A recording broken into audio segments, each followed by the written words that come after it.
For the next hour, you'll be leaving the Show Me state and entering the Show Me the Money state. So stop what you're doing, grab a pen, and get ready to learn, people. Because you're tuned to the Ozarks' #1 show about your money. Randy Floyd, founder of Floyd Financial Group, will be your guide for straight talk about living the life you deserve in retirement. Prepare to be empowered. Now, here's your Show Me the Money host, Randy Floyd. Good morning and welcome to Show Me the Money with Randy and Jake Floyd, the show that gives you the straight talk and honest answers you need to help you reach your wealth management and retirement goals through smart investing and careful planning. My name is Jeff Shade, and as always, I'm just here to ask the questions, but of course, the words of wisdom and solid advice come from Randy and Jake Floyd at Floyd Financial Group. I'll start with you, Randy. How you doing today?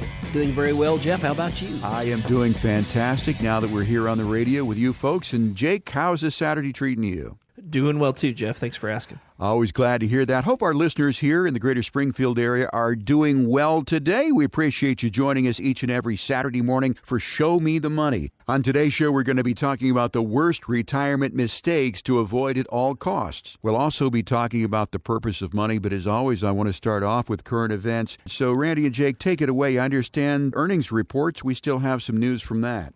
Yeah, so, last week we had Target, we had some others out there. Retail continues to be relatively soft, even though prices are up, So just inflation alone should be driving earnings for a lot of these retail companies, where simply because the prices are higher, they're making that much more money. So the fact that they're kind of breaking even or so with expectations and then lowering their guidance, meaning their next quarter, their next year, what they tell the public and say, hey, we think we're going to do X number of dollars of business the next quarter, next year. Those numbers are continually getting re-rated down. A lot of the investment world is kind of living in la-la land right now, I think. After Target lowered their guidance, the stock went up at the open the next day. And I think there's just a lot of hope out there that we're going to have this soft landing, but there's not a whole lot of evidence that's going to be the case. So what you're saying, if I understand you, Jake, is that the earnings really are mediocre at best. What does this mean for us? What does this mean for the economy? What does this mean for the market? Jeff, I think it means that, until we see some sort of turnaround here in the direction, what you don't want to do in investing is go against the trend, especially and unless there is something to turn that trend around. We had some other reports last week that were about personal income versus personal spending. Well, income is down and spending is up. So it doesn't sound like they've solved the inflation problem to me. No. And we have no end in sight of raising rates. And if the prices continue to go up, they're going to be forced to continue to raise rates. So you mean families are going to have to raise their debt ceiling? Something like that, yeah. They're going to get a headache from their head to knock it against that debt ceiling. I wonder if the kids get a vote on that. Yeah, I don't think so. Well, and I think case in point, that's probably not going to happen, meaning the debt ceiling for individuals is going to be lowered, most likely, not raised. Right. And we saw Goldman Sachs kind of virtually abandon their personal banking, personal loan arm of their business, Marcus. And a lot of people don't even know that, the constant mail that stacks up in your mailbox from a company called Marcus is actually Goldman Sachs. Didn't know that. And, if you're like me, I get probably 60% of my mail or more is personal loan solicitations. Oh, yeah, me too. Where it's like, hey, you're pre-qualified for $10,000, $50,000, $100,000, oh, yeah. $70,000. Yeah. And, the ones that are from Marcus, that's Goldman Sachs, and they all but said they're going to basically shift away from that and, push harder on the investment banking side of the business. So you're going to see more and more of that as rates get tighter and income gets tighter. These banks are going to shift to protect themselves from the public overspending and not being able to pay them back. And so what will happen is, you pay off a credit card, and one of these times when you pay it off, they're like, oh, your new limit is now $2,000 instead of $10,000 where it was. Or they may close your account altogether.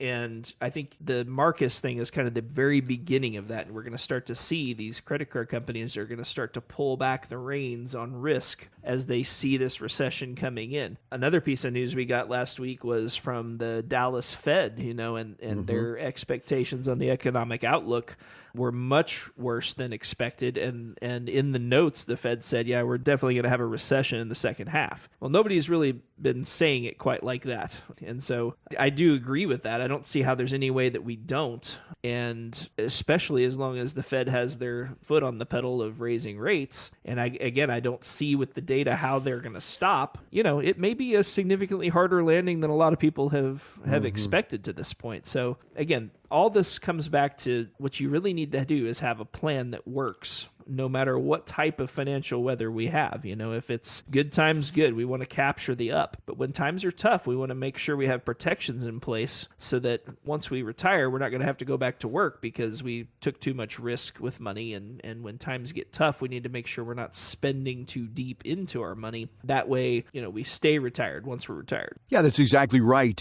Jake. And I think with most things in life, you've really got to have a plan. There are a few things you can wing it with, but if you've got a plan, at least you have some sort of roadmap as to where you're going to go, and you're going to take the appropriate steps to get there. We're talking with Randy and Jake of Floyd Financial Group, and we're talking about current events as we do in the first segment of our show pretty much every week. A couple of things popped out at me, Jake, in the last couple minutes that you talked about that, one of which was the junk mail and the solicitations for loans. And I got to tell you, I go to the mailbox every day, pick up my mail, and I get those too. You're pre-approved for $50,000. I've got a special table on the inside of my garage right by the garage door, and that's where all of those go. And really only about 20% of the mail actually makes it into the house. So that is interesting that they're trying to get me to take out loans when it really is the worst thing that anybody could do. And the other thing that piqued my interest, income down, spending up, which is really a great recipe for disaster. What is the mindset of people, do you think, that are spending more when their income is down? Are they doing it just because they can, because they want things, or because they need things and just don't have the money? I think that it's all the above.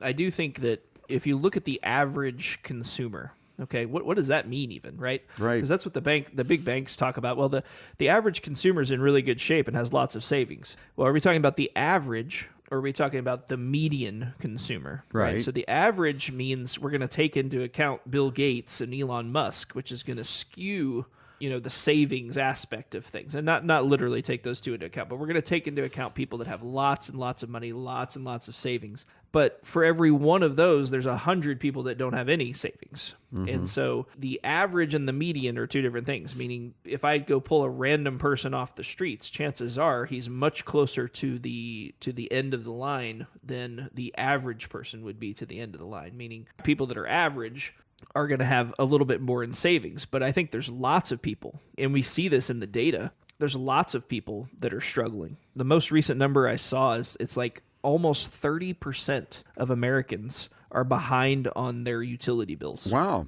That's a humongous number. That's when you huge. really think about it. Yeah. 30% are behind. And, a number roughly half that are, being threatened to be shut off and that kind of thing. Right. Well, if we're already to that point and inflation's still running and we really haven't put the hurt on anybody, we really haven't seen much job loss yet. The general Wall Street consensus at the beginning of the year, Wall Street goes out and all the analysts say, hey, I think the market's going to go to 4,800 this year, meaning the S&P 500. And some people say it's going to go to 3,400. They set up all these averages. So the highest one was 4,800 and the lowest one was 3,400 for the year-end target. Usually when people are underestimating things is another recipe for disaster, like you said earlier. 3,400 is only 15% under where we're at now. I mean, if we have to keep taking interest rates up, if we have another 5 or 6 interest rate raises to quell inflation, and we take unemployment up, 1.5%, I would suggest we could go considerably lower than 3,400. Now, I'm not saying that's a virtual certainty. I'm just saying for nobody anywhere on Wall Street to be even considering a lower number than 3,400 is a little bit shocking. And typically, if everybody is leaning one way in the market, you really want to be leaning the other way. Jake, in light of all the things that you've talked about, which hasn't been the greatest of news, I'm going to fantasize here for a little bit, and I'm going to appoint you President of the United States. It's President Floyd. What would President Floyd do to begin to turn all of this around?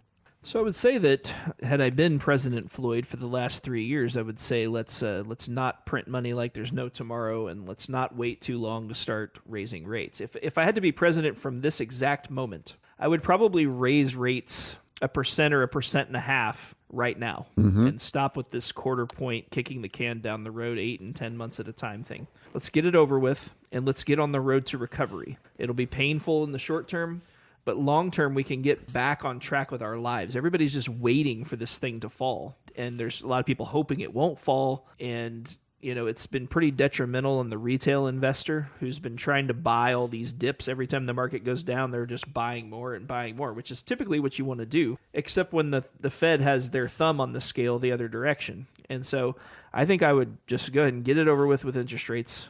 Let us get on the road to recovery and kind of try to put all this behind us. As far as the average person, what you need to have is you need to have a plan for these downturns and say, just watching your 401k go down 30% is not a plan. No. That's you just letting it happen to you. So what is the strategy for you to make sure with the highest degree of certainty possible that you're going to be okay on the other side of this? And I think there's a lot of people that are just, their money's invested and they don't really have a plan. They don't really know that it's possible to have more certainty than they have now.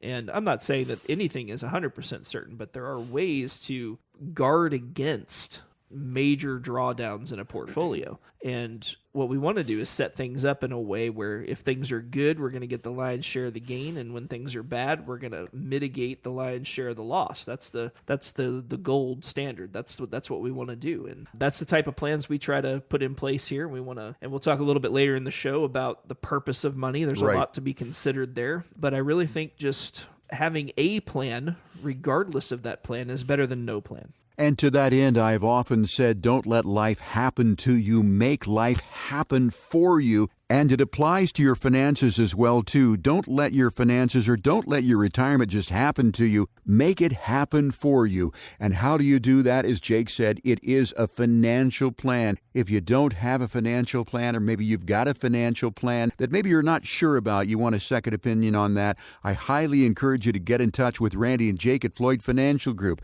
You can do that quite simply by calling 417-889-7233 and asking for your no-cost, no obligation, no judgment financial plan or financial review. 417-889-7233. Again, I want to underscore this doesn't cost you a dime, no obligation. Most importantly, there is no judgment. Do it today. You can also request your plan online and find out more about the firm by going out to the website floydfinancialgroup.com. That's floydfinancialgroup.com. You're listening to Show Me the Money with Randy and Jake. We'll take a quick break. Be right back with more of our show right here on 104.1 FM KSGF, where Springfield comes to talk. Ready for a heapin' helping of some more real talk? Thought so. Here's another serving of Show Me the Money with your server, Randy Floyd.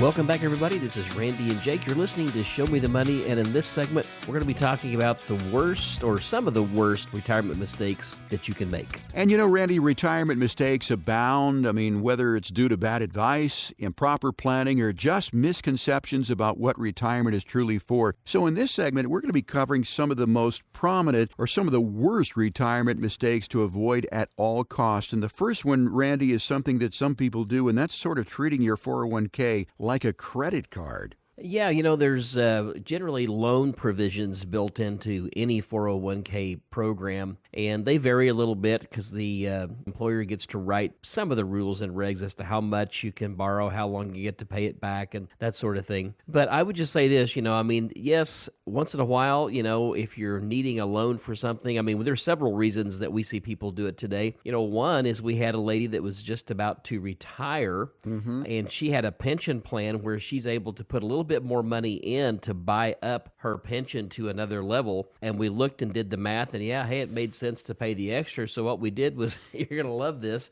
we went out and we took a loan against her husband's 401k to get the cash to buy it up. So but we looked at the math and we did it all, and he's going to be able to pay the loan back, and he pays himself interest. So I would just say this, you need to really think long and hard, though, about taking that money out, because you do have to pay it back, and you have to pay it back with interest. And generally speaking, the term is not 30 years. The term is something like 4, 5, 6, 7, 8 years is what those really tend to be. But again, for emergencies, if you get yourself in a situation maybe where, I have a situation where I had a younger lady that that had some health issues, and she had some medical bills and things like that she had to pay. And so we did take a 401k loan to get high interest credit card debt off, and she's paying her own self-interest back. And I also think too, Randy, that some people may not be aware of the difference, but there's a big difference between taking a loan on your 401k and taking the money out of your 401k. Amen. And Yeah. and there are, it's something that we know a lot about and we talk about all the time here, but the average person may not. If you take money out of that 401k,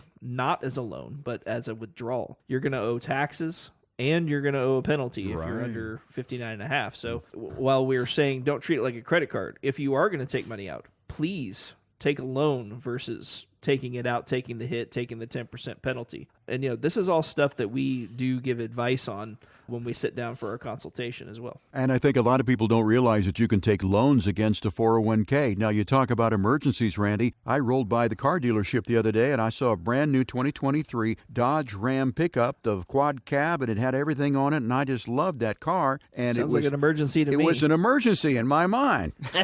I was shocked because, again, I'm not living in the real world. I'm living, to when you could buy a 74 Ford F-100 pickup truck, but I was surprised that it was $65,000.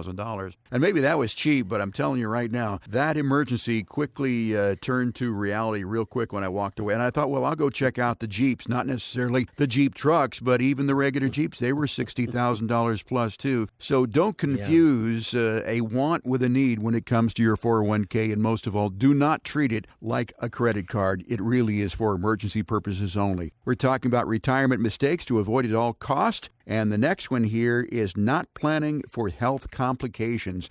They're going to rear their ugly head, aren't they? Yeah, you just never know what can happen. I think we've talked about on the show before, and my wife wouldn't mind me sharing this with you. Back in 2006, at 40-something years of age, my wife came down with throat cancer. And we asked the doc, we said, hey, what do you think caused this? Because my wife, she's never smoked or drank or anything a day in her life, Right. And she said, the doc said, well, most times you would have to be a man 70 that smoked and drank your whole life to get this. Yeah. Is what they so they said, well, what do you chalk it up to? And all he could say was bad luck. So here's what I would say. We just don't know what tomorrow holds for any of us. And we have a few clients around here, some people that in their 30s have had heart attacks and can't work and are waiting to get on disability and, that sort of thing. So, you never know, what can happen. And we generally tell people you need to have somewhere between 3 and 6 months and just easy access cash somewhere so that if things come up and you can't work or you've got a big medical bill, you can handle those things and not have to really go through the stress and the strain of trying to figure out another way. And I think God had a better plan for Lisa because she is with us today and she's enlightening everybody that she comes in contact with. But again, that is a good plan right there, is maybe you're going to stay healthy, but having a backup plan for things if they go south can help prevent unnecessary pain and stress. And you're recommending 3 to 6 months. Is that right, Randy? Right, and I feel better about 6 months. And a lot of people say, well, that cash has been trash, because you can't make any money on it. It's been sitting in there doing nothing, getting dusty. Mm-hmm. And while that's true to a degree, now that has changed quite a bit with Jerome Powell raising interest rates as he has, for about the last 11 months. March a year ago, the Fed funds rate was basically 0. Now it's 4.75. So, we're starting to see the banks come through with some, 2 and 3% money market accounts and some 3.5% and 3.9% CDs. And things of that nature. So, cash can now be, not so much trash. You can actually earn a little bit of money along the way. So, by all means, have some emergency cash out there. Make it a goal to build that up. Pay yourself first. Put a little bit of money over there in a savings account or a money market account so that when those things come along, number one, you'll live a healthier life if you're less stressed, right? Right. I don't know if you heard, Jeff, about the woman that died here. Let's see, what was it? Maybe about a week or 10 days ago. She was the oldest living woman, 123 I did read years old. Yeah. And it said that they credited her long life to this. Are you ready? She was very wealthy. She was a socialite. She never, ever had to work. Wow. Not ever. Not one day in her life. Wow. And she didn't start smoking until late in life, they said. Well, she were What is that saying? If you want to live long, wait until late in life and then start smoking. I would say don't smoke at all. Really? Yeah. But anyway, I thought that was really quite interesting. But they said, she didn't have the stress of a normal person living through life because, for a lot of people, financial stress is one of the big stressors in life. Yeah, that can really be a killer. So 3 to 6 months there, if you can do it. I would suggest as well, too, that if you do have some debt, do it in this order. Pay off that debt first. But then while you're paying off the debt, make sure you put at least $1,000 into emergency fund, then keep chipping away at that, but pay off that debt. And then when you have done that, take those debt payments and put them into that emergency fund until you get 3 to 6 months. You're going to be a lot more stress-free if you do that. Next one is passing up free money in the form of an employer match, Randy. Yeah, that's true, Jeff. I mean, sometimes people come in and they say, well, how much should I be putting into my 401k? And we always say, well, put in there whatever they're going to match because free money is always good. Yeah. Mm-hmm. The other thing that happens there when you get that money in there from your employer, markets are going to go up and down and sideways and things. But if you continue to contribute and get that match, you're not only buying, if stocks are down, you're buying more shares at a lower cost. And also you're doing the same thing with the free money that you're getting from your employer. So we always say, let's take whatever they'll give up to the match. And then, of course, we always have the tax implication that we have to think about because let's think about this just for a minute. Talking about free money. Any money I don't spend on taxes, that's kind of like free money, right? Oh, yeah. It is. It really is. Because when do you ever get it back once you give it to the government? Yeah, never. NEVER. That's right. I am still waiting for that. It's just not going to happen. We're talking about retirement stakes that you should avoid at all costs with Randy and Jake of Floyd Financial Group. Next one is thinking that retirement planning is just for your finances. Yeah, Jeff, this is a big one. This is one that we talk about all the time. And case in point would be my brother-in-law. My brother-in-law was an orthodontist for almost 50 years. And when he retired, and he, there's the old saying, about, and forgive me, all the dental professionals that are out there listening to this. Mm-hmm. He went to school for a long time, almost 11 years, he told me, and then he was down on the mouth for life, But anyway. That's a good one. I like it.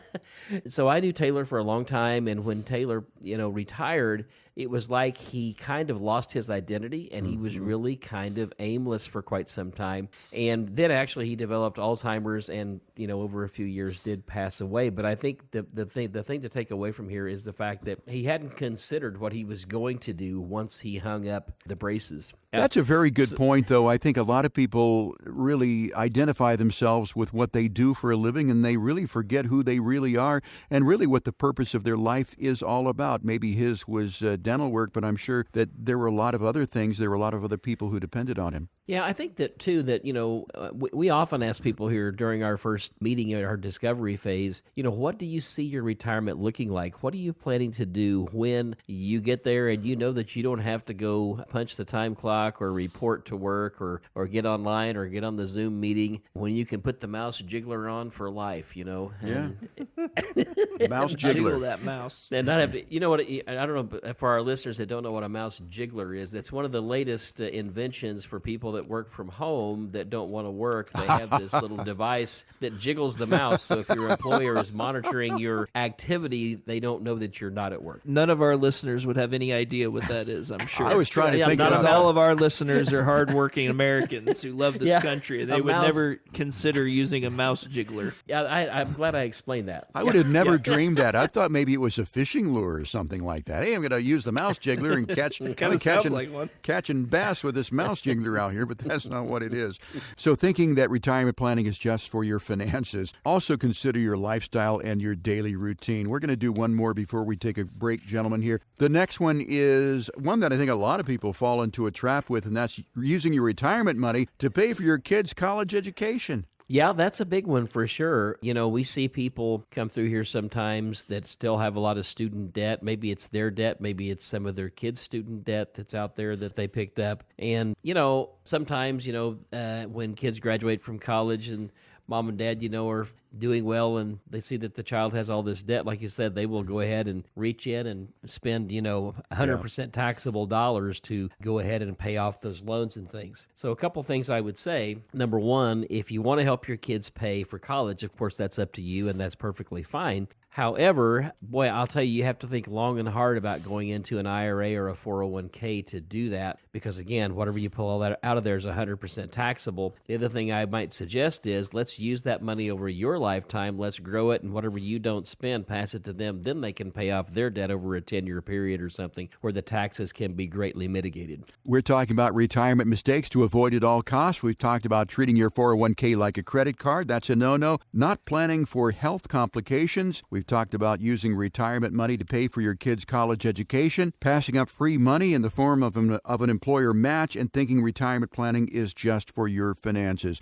Another retirement mistake that you can make is not having a plan. But we can rectify that right now because we're offering a complimentary, no-cost, no-obligation, no-judgment financial plan with Randy Jake of Floyd Financial Group. How do you get it? Well, it's really quite simple. Call 417-889-7233. Get in and sit down with Randy and Jake. Have a private consultation, discuss your wants, your needs, your goals, your visions for retirement, and let them put you on a plan that will not only allow you to survive retirement, but also thrive in retirement. Get retired, stay retired with a plan from Floyd Financial Group. Again, 417-889-7233. Again, not going to cost you a dime, and there is no obligation. You can also request your plan online at floydfinancialgroup.com. It's floydfinancialgroup.com. We're glad you could join us on this fine Saturday morning. We'll take a quick break on Show Me the Money. We'll be right back with more of our show after this here on 104.1 FM KSGF, where Springfield comes to talk. Back with your financial catch of the day, and it's a big one. Here's more Show Me the Money Radio with your host, Randy Floyd. Welcome back, everybody. This is Randy and Jake. You're listening to Show Me the Money, and in this segment, or we're going to continue, I guess, the last segment with one of the common mistakes, which is not understanding the different types of retirement accounts and just accounts in general in your investments. That's right. These are retirement mistakes to avoid at all costs, and the last one we talk about is using retirement money to pay for your kids' college education, and guilty as charged right here. But as you said, Randy, the next one is not understanding the different types of retirement accounts. Can you elaborate on that? Yeah, so, if you were to really sit down and look at all the different types of retirement accounts that are out there, the first thing we have to talk about, and we generally lump these things together, we talk about qualified accounts, right? So qualified accounts generally really are more linked to employers in their purest form. So if you think of a 401k, a 401a, a 403b, a 457, an SEP, which is a simplified employee pension plan, a solo 401k, these are all qualified plans and operate pretty much under ERISA, the Employee Retirement Income Security Act. And then we have the other side of that, which is the Roth IRA, the traditional IRA, and you can actually have a Roth 401k as well as a Roth 457 and all those sorts of things. But we're going to boil it down to three basic types of accounts that you can have in retirement. Number one is the one that you probably hold jointly with your spouse, and that's what we call sometimes a TOD account or a transfer on death account. And it's just basically, many times it can be a brokerage account, it can be a managed money account, but it is money that you've actually, maybe you deposited $5,000 or $10,000 into it and you've grown it the last 20 years. And so maybe you put in $10,000, that's your basis, and then any growth is what's taxable, right? Mm-hmm. So that's the basic type of account that we can have. And for some people, or for a lot of people, they're going to have some money there, but not a lot. Today, what we see coming in the door mainly here is probably 75 to 80% of the money we see coming in is going to be either in a traditional IRA, a Roth IRA, or a Roth or traditional 401k is what we see coming in the door. So knowing which type of account to invest money in, sometimes people say, well, shouldn't I do a Roth or should I do the traditional? And so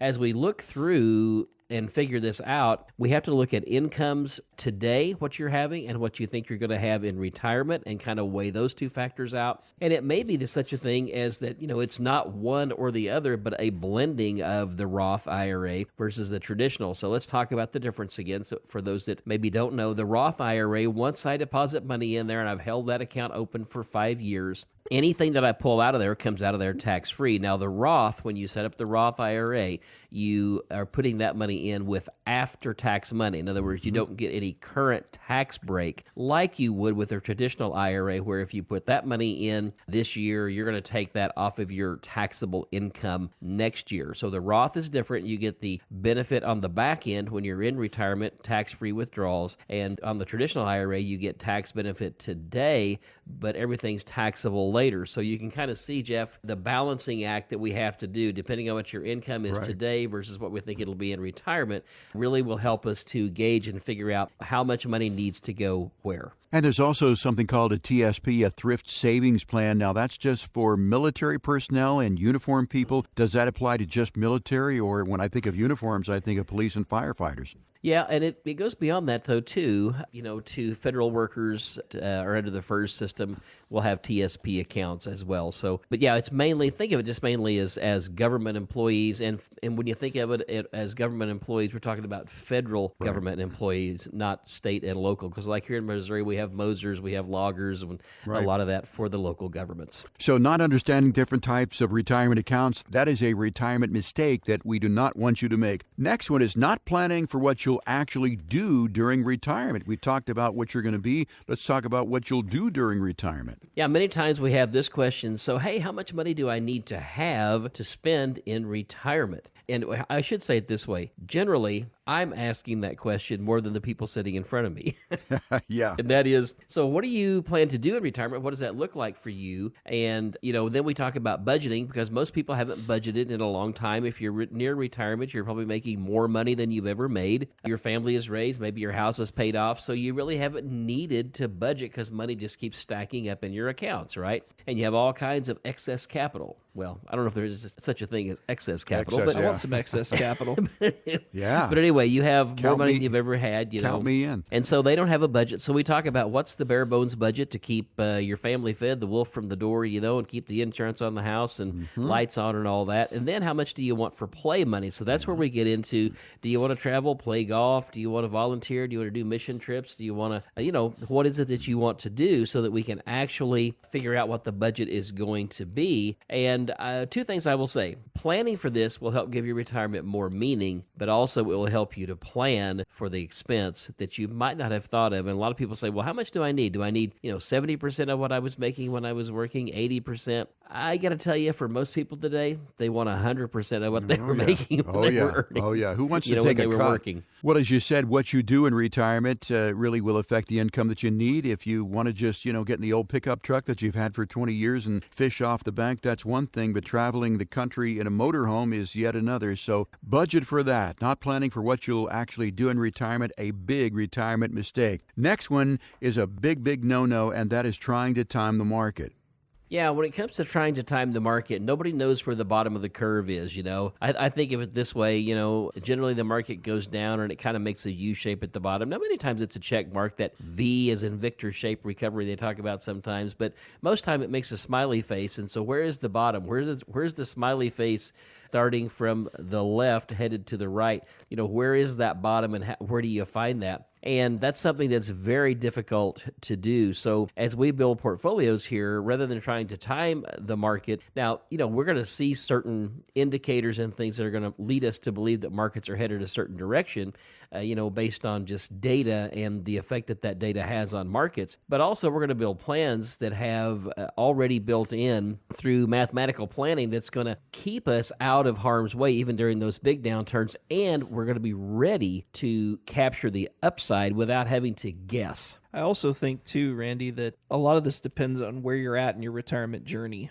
If you're close to retirement, I agree with all that. If you're 20 years from retirement, if you're 35, 40, listening to this show, you should not be concerned with any of that. And what you should be doing is stacking money in that 401k as fast as humanly possible. Make sure that you're getting your match, and that's one of the things we talked about here is free money's free money. But make sure that you're continuing to invest in that. As the market goes down, you're going to just be buying more shares of the same companies for the same money. And so when it comes back, you'll have that much more money. So again, a lot of this is situational based on where you're at in your retirement journey. We're talking about retirement mistakes to avoid at all costs with Randy and Jake of Floyd Financial Group. Next one is forgetting to assign account beneficiaries. Yeah, that's a big one, Jeff. For most people, they have done that. But I will tell you that it is a huge problem for those that don't do it. And the other thing is, I always tell people, we like to check these things from time to time just to be sure that nothing has changed. Because, maybe if you haven't done a trust where you have a document that where your money pours into that has all the contingency plans built in, that's one of the big reasons people would want to have a trust is if people die out of order and things don't happen quite the way you thought, we have contingency plans built into those trust documents. But forgetting to do this puts you in the situation where you're going to have to go through a probate proceeding. And let me tell you, it's been said that probate is like filing a lawsuit against your kids. Yeah. Now, how many want to do that, right? No. Not very many. But that's exactly right, because in the state of Missouri, probate, if it's over $40,000, which puts you into a full-blown probate rather than a small claims situation, it's going to take 8 months to get it done, best you can do. Mm-hmm. And assets are frozen. It's a crazy time, and I will tell you that there are not that many attorneys that like to even do probate anymore. And so getting in to see somebody after someone has passed away may take weeks, maybe even a month or more before you can get in to sit down and see someone. So always, always, always assign beneficiaries, and it's just so important. And check them from time to time. And one of the big things that happens sometimes is as people age, somebody will die, and that person doesn't think to change out that beneficiary. And sometimes that's how things end up going to probate as well. Our next retirement mistake to avoid at all costs, Randy and Jake, is not understanding what I think is the eighth wonder of the world, and that is the power of compound interest. Yeah, I think Einstein said that, right? It's the eighth wonder of the world. I believe he did, yeah.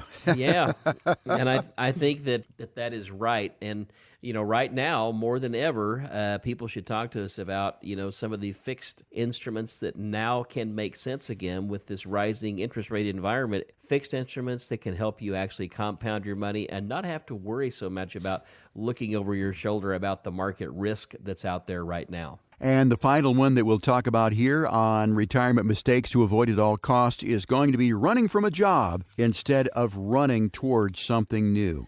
Yeah, we talk about that on here. I think you say that we've said this kind of many, many times, and that is, let's retire to something, not just from something, right? Yeah, right. So it's one of those things where, like I said with my brother-in-law, he hadn't really, thought about what he was going to do, and so it left him a pretty empty time trying to figure out what he wanted to do when he went to retirement. So let's explore that. Let's figure out what makes sense and what's going to be good for you and what it is that you like to do. And I have to tell you, I think about this myself as I'm getting closer to that day. What is my day going to look like? What am I going to do? And I've kind of gotten things mapped out in my mind. So really, I'm kind of getting excited about the prospects that one day I'll get up and be able to drink coffee and not have to go run to the shower to get ready to come to work and shave my face, right? Yeah. So who knows? You may see me on the street. I might be unrecognizable.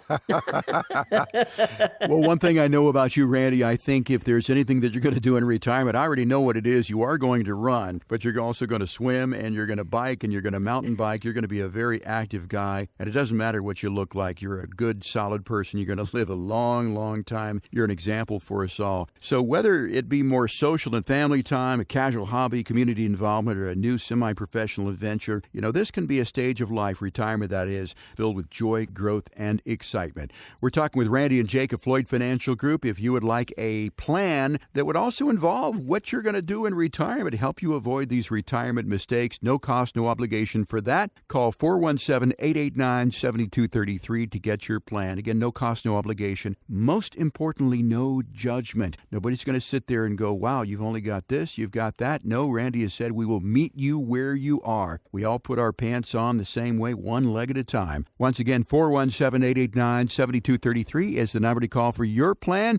You can also request it online at floydfinancialgroup.com. That's floydfinancialgroup.com. Time for a break, gentlemen. We'll be right back with more of Show Me the Money right here on 104.1 FM KSGF, where Springfield comes to talk. Ready to climb a mountain of financial know-how? Good. Because it's time for more Show Me the Money with your financial Sherpa, Randy Floyd.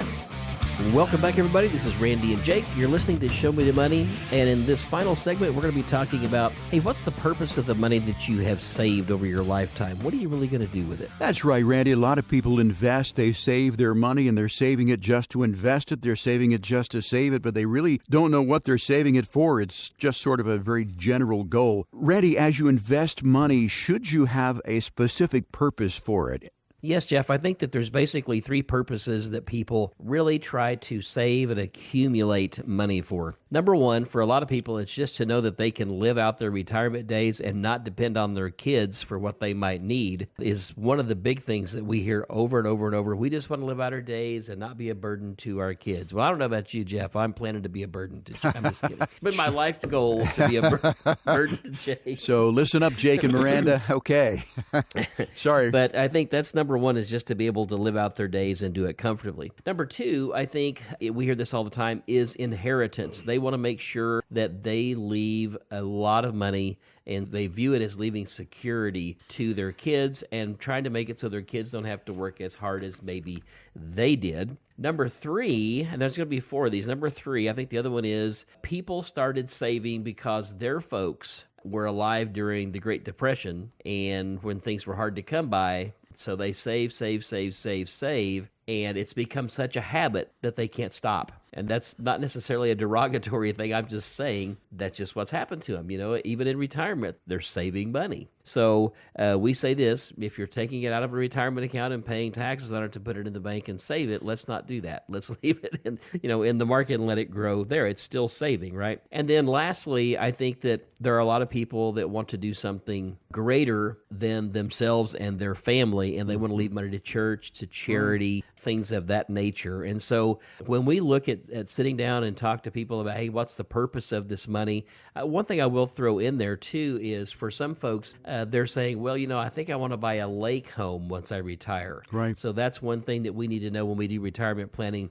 Do you plan to make any big purchases of $100,000, $200,000, $300,000 or something like that if you're buying a lake home or a motor home or something like that? So when we look at the purpose of money, that helps us to really understand more what the planning aspect needs to be and how we actually build a portfolio for each individual that comes in the door. Randy, is there a different strategy for saving for something like healthcare expenses in retirement versus saving for what I'll call earthly immortality? And that's when you have a building named after you or a foundation. Do you use different tools and different strategies for two different things?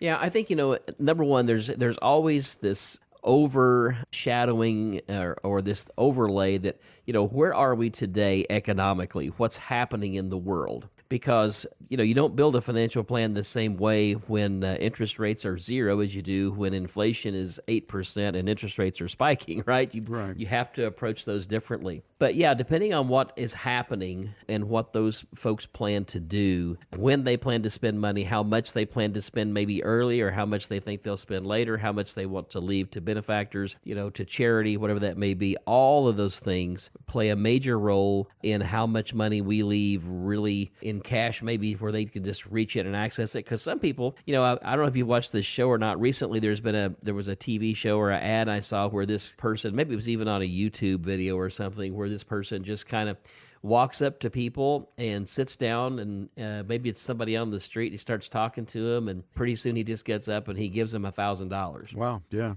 Just because. And so I thought, that might kind of be fun. I don't know if I could give $1,000, maybe only $10, but give them a 10 spot. There you go. But, there's a lot of people, there's a lot of things that people can do with their retirement assets, a lot of things you can do to help people in the world. So whatever it is that couples or individuals that come in here that are getting ready to retire, whatever it is they want, is what we want to help them achieve and help them get. And there was an old TV show, I think, Randy, that predates you and me. I've heard about it. I think it was called The Millionaire, in which that's exactly what the gentleman did. He would give away money like that. So if you have a charitable intent, that is one thing to invest for. There's a way for that. And then then there are other methods if you're just going to, like you said, ensure that you have a roof over your head, keep the electricity on, food on the table, that sort of thing. We're talking with Randy and Jake of Floyd Financial Group. We're talking about the purpose of money and the purpose of your investments. So let's shift gears and talk a little bit about how we do that. And of course, we talk all the time about having a plan. So let's get into that, why that plan is so important. I mean, if you go on a road trip, you want to have a plan and a roadmap as to how to get there. Really is the same way with investing for retirement, isn't it? Yeah, for sure. It's been said that people will spend more time planning a vacation than they will their life. Right. Or picking out a pair of shoes, Right. And, there's some truth to that, because if you aren't careful, this can be a mundane task. However, I will tell you, I still find myself in here, and it's kind of funny, and people will even call me out on it sometimes, because I'll be looking at, their situation and their plan, and we'll be talking about the different options they have and all that sort of thing. And I still kind of get excited about it, and I start talking a little faster, and I get, a smile on my face, and they go, "You really like this stuff, don't you?" I said, "Well, yeah, I said it's a pretty good thing, and it's rewarding to see people get what they want and to help people, walk away from their job and really start to live life." And so, again, there's so many plans and so many different ways that we have to design plans and so many facets that come into it. And I've often thought maybe we should do some case studies over the radio. But the problem is it's hard. It's kind of like trying to give you a haircut over the radio. You just can't quite get the job done. Yeah. It's just too hard to explain. But what I would do is just always encourage people, if you're thinking about retirement, if you haven't developed a plan, if you haven't thought about your retirement strategy, if you haven't thought about what it's going to look like. People say, "Well, I'm a long ways from retirement." Well, now is the time to start the plan, because the one thing that none of us can create any more of is time and money and compound interest, right? As Right. Einstein said, those are the things that make retirement and charitable giving and leaving your beneficiaries things. That's what makes all that possible. And if you're 60 years of age, you're thinking, well, shoot, I'm going to work until I'm 70 years of age. Sometimes retirement can creep up on you for the most unexpected reasons. Maybe your body won't allow you to do it anymore if you're doing physical work, or maybe your mind won't allow you to do it anymore because, you just cannot figure things out, or maybe you have to care for somebody else. So that is where this plan comes in. And certainly we're offering that plan here at Floyd Financial Group. All you've got to do to get yours, call 417-889-7233. 417-889-7233. And as I've said many times here, there's no cost, there's no obligation. But Randy, also there's no judgment. I think a lot of people listening to the program say, well, I don't think I can come and see Randy and Jake because I just don't have enough money. And they're going to sit there and, they may not say it out loud, but they're going to be looking at my financials and go, wow, is this all you've got? Well, that's not going to happen. I can tell you that for sure, Jeff. But it always, whenever we talk about this sort of thing, it always takes me back to the woman that sat in my office about a decade ago and said, "Oh, so we have to talk about scary money stuff," right? So, and yeah, at some point we have to talk about scary money stuff, but let's take the scary out of the scary money stuff. And let's also say this, while, I'm not the best looking guy on the planet, we're not that scary. Well, you're downright handsome. I think you and Jake both. And Miranda's a beautiful girl, and so is Lisa. You got the good... You're misguided in my case, buddy. You've got the good genes going for you there. But to boot, you're just really sincere, nice people who are interested in helping our listeners. And I think that is something that our listeners really need to understand, is that I think at Floyd Financial Group, and correct me if I'm wrong, I think I know the answer to this, of course, is that when you see a client, you're not thinking, well, what's my commission going to be on this? What sort of fees am I going to make on this?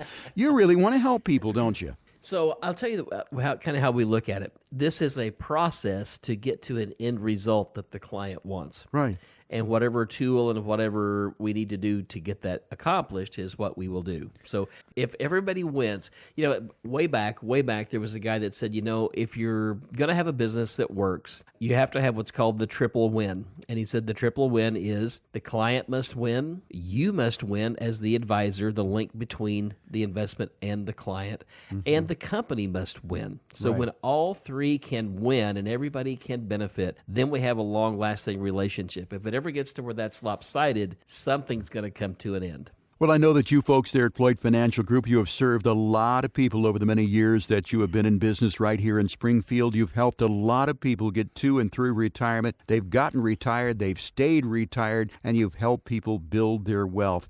Do you have room on your calendar for a couple of more here or not? Yes, we do. Just give us a call over here at 417-889-7233. That's 417-889-7233. And most likely you'll get Ashley, and Ashley knows our calendar and can get you scheduled. But I will say this, whoever picks up the phone always has access to our calendar. I will say we stay a little bit busy. We're a little bit booked out, but we'll get you on the calendar and be happy to sit down and visit with you and get to know you. So if you're looking for a retirement in which you not only survive, but a retirement in which you thrive, and a retirement that is going to fulfill your hopes, your dreams, your visions, call Floyd Financial Group. Get in. It all starts with a plan. To get your plan, again, 417-889-7233, as Randy said. Why don't you give it a call first opportunity you have this coming week, 417-889-7233. Or while you're thinking about it today, if you would like to go on the website, floydfinancialgroup.com, and communicate with us and say, I'd like my no obligation, no cost, no judgment financial plan, you can do that. floydfinancialgroup.com. Well, gentlemen, we are out of time for this week. I want to thank you for your time, but most of all, I want to thank the fine people here of the last bastion of sanity, Springfield, Missouri, for joining us. For Randy and Jake, I'm Jeff Shade. Get out, have a great weekend, this great part of the country in which we live. We'll talk to you again with another edition of Show Me the Money right here on 104.1 FM KSGF, where Springfield comes to talk.